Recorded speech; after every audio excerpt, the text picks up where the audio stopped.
spend money on two things, a good bed and a good pair of footwear, because you're either going to be sleeping or you're going to be walking around.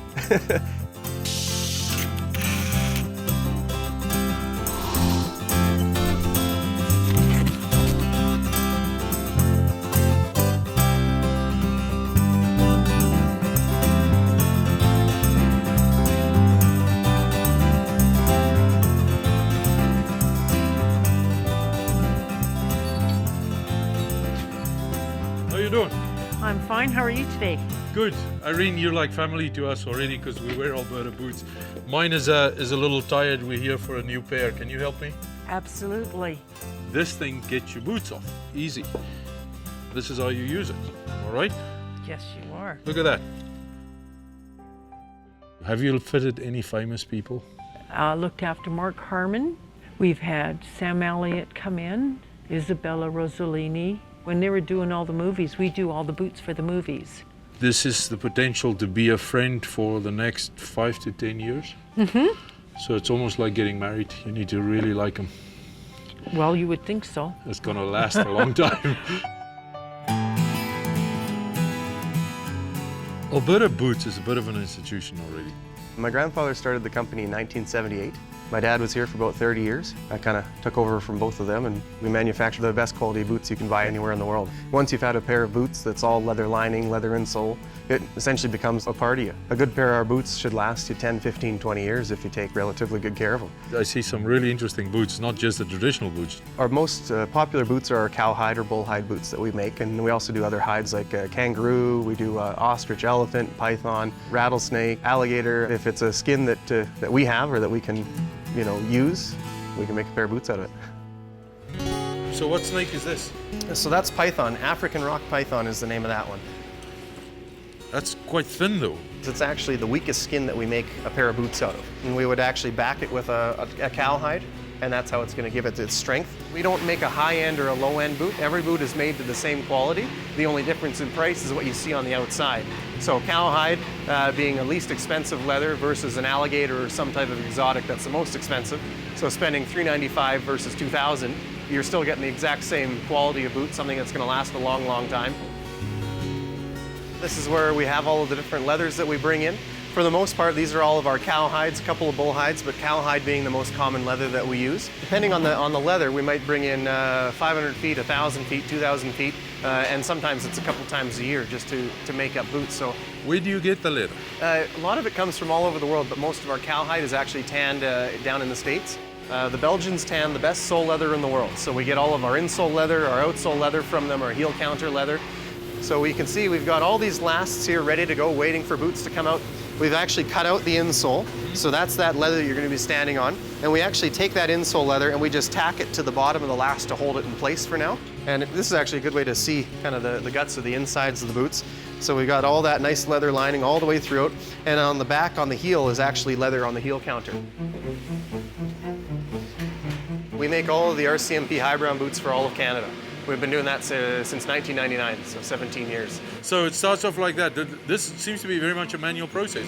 It is, yeah. What Manny's working on here is a custom order. So all the custom orders, for the most part, are actually all done by hand. We take measurements around the calf, the top of the leg, and then we actually make these boots designed to fit that person's leg. So this is a Black Strathcona boot, very similar to the RCMP boot, but this is made for a police force somewhere across North America. This one's going to Milton, Massachusetts, which is just outside of Boston. Do you change the fashion? Do you find that these fashion trends? A boot that we sell, we want it to look good this year, next year, 10 years from now. We don't want it to be something that's going to be popular now and then you're just going to have to sit in your closet for the next 10, 15 years until that trend comes back around. The Western boot looks the way it does for a reason. It's not just fashion, it's actual functional footwear. You've got a bit more of a pointed toe. When you're trying to find a stirrup, you've got a heel to keep you in. You've got a boot that comes up the leg to protect your leg. That's why a Western boot looks the way that it does. With a lower heel, in what we call either a Wellington or a Roper style, you're jumping off of a horse, you want to land, you want to have a nice wide base that looks more like a dress heel. And so something like that, yeah, you can get away with wearing every single day of the year. These are all the different patterns that we have. Being Alberta Boot Company, we've named them after different places in Alberta. We've got the Edmonton stitch pattern, the Calgary stitch pattern, Camrose, Longview, Red Deer, Banff. This is an old octal number system. You can see with the different switches down here, and it runs off of, that's a Pinto stitch pattern that it's running. And this is the newest one that we have that actually runs off of a traditional looking computer. Customers come in, they want something custom made, they can show us some drawings or they can show us some pictures, and we can make our versions of what they want as well. We're in partnership with the Calgary Stampede, and we do a lot of work for them. We outfit the queens and princesses, but this is something fairly new.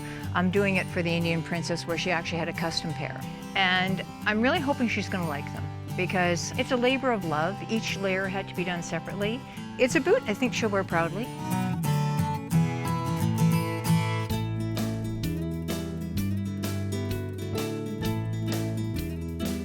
So here we have two of the machines that we use to do all of our lasting. This is our toe laster. These are old machines. So these were used when my grandfather bought them. That's what it looks like there. You can see how it's been pulled tight over top of that last. The front half has been lasted, and then lasting both the heel and then pulling the leather down over the instep as well to kind of close everything off. Once that's finished up, this is what we're left with. We've actually still got that last sitting inside there. We've trimmed all that leather around, and you can see, so we've got the full insole in there. We've kind of got a little bit of glue and a little bit of staples holding it together for the time being until we can actually go in there with high quality thread and tighten everything up. And then also once we get the soles on, we'll use nails as well to hold everything together too. What you can see here is we've got that insole attached with the ribbing, and sewn through that we've actually got this leather welt.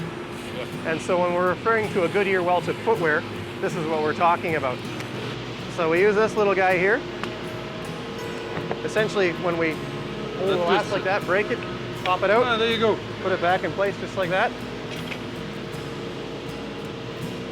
It's an art, every single little thing that we do, and we do over 200 steps in a pair of boots, from the very cutting to the very finishing of it. A single pair usually takes around 3 to 4 weeks or so to make before running it at full tilt. It's neat to see something come alive essentially in front of you from just pieces of leather, and all of a sudden you end up with a gorgeous piece of footwear at the very end.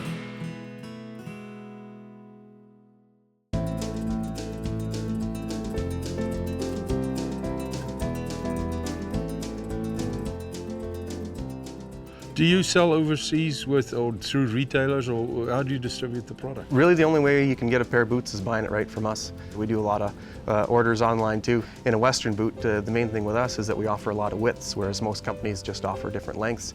So when you have widths, you can fit a foot perfectly. You can fit the length of the arch, and you can only really fit that perfectly if you do make different widths. So you might come in thinking you're a 9EE and walk out in a 10.5D and say, oh my God, my feet are so comfy. We sell a customer experience, and you end up with a pair of boots at the end of it. You know, there's a lot of times where people come in and they only intend to be here for a few minutes, and they end up hanging around for hours just because they like looking around, they like chatting, and you know, it's just a neat place to come and wander around and check out for a while, because there's not many places like it anymore. We have the most amazing customer service during the sale and after the sale as well. We only repair our own boots, so we know exactly how they're made. Most of us have many years here. Well, I've been selling boots since the 70s. Right. Why do you still do it? Because you know what, people in this type of environment are just so different than a department store. In a department store, you take a number. Some people it's cut and dried. You're in, you're out the door. With other people, well, you know, you have a few laughs. You know who you can joke with, and some people don't want that sort of, you know, friendliness. But it's like a big friendly store. But Alberta boots last long, so I have to usually find an excuse to come. You can come with coffee one day. That's a good suggestion, but you know what the excuses are that I find to come and visit you guys is, I bring people that I introduce to Alberta, I bring them here. Yep. And I say, you haven't been to Alberta unless you wear a pair of Alberta boots and a pair of, or a Smithbolt hat. What was it like growing up in a place as awesome as this? As a young kid coming down to work, I just assumed that's what all kids did. They went and worked for their fathers or their family. It was a neat experience because I learned how to sell boots, I learned how to make boots, and you know, just kind of almost anything that there was to do, I tried to learn how to do it. What are some of the qualities for you doing what you're doing versus people that maybe don't get the chance to make things anymore? I did, you know, go to university, I traveled a little after school, and I always had an idea of what I wanted to do, but you know, this was always a neat idea that it would be cool to work for the family and keep Alberta Boot going. And Nothing better than some therapy working in the back and working with leather and actually make something and have a product when you're finished with all your hard work and something that's tangible that you can feel and hold in your hand, which is really neat.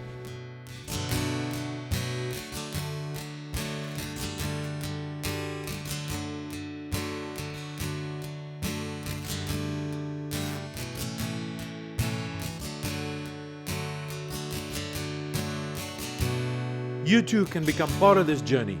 Come help us. Let's celebrate these businesses together. Donate to our site www.forwardtofavor.com and we will bring you more of these exciting programs.